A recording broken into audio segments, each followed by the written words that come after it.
Television উপস্থাপিকা দীপ্তি চৌধুরী বর্তমানে সবার কাছেই পরিচিত।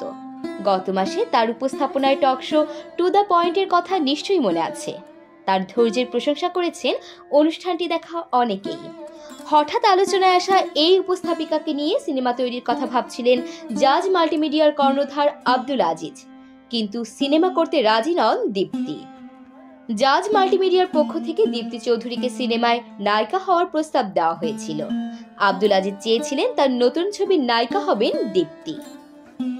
আব্দুল আজিজ সংবাদ মাধ্যমকে বলেন, সমাজের বাস্তব চিত্র নিয়ে নতুন একটি সিনেমা করতে যাচ্ছেন, গল্প স্ক্রিপ্ট লিখেছেন, সেটির জন্য নতুন একজন মুখ খুঁজছেন। এতে দীপ্তি চৌধুরীকে নায়িকা বানাতে চান তিনি। পরিচিত জনদের মাধ্যমে দীপ্তির কাছে সিনেমাটির প্রস্তাবও দেন তিনি, কিন্তু উপস্থাপিকা দীপ্তি প্রস্তাবটি বিনয়ের সঙ্গে ফিরিয়ে দিয়েছেন। দীপ্তি বলেন, উপস্থাপনা আমার পেশা, এই কাজটি আমি সঠিকভাবে করার চেষ্টা করছি, আর উপস্থাপনার কারণে মানুষ আমাকে চিনেছে এবং পছন্দ করেছেন। পাশাপাশি আমি কিছু সামাজিক কর্মকাণ্ডেও জড়িত। এর আগে আমার কিছু করার ইচ্ছে নেই, তাই আমি অভিনয়ে যুক্ত হতে চাই না।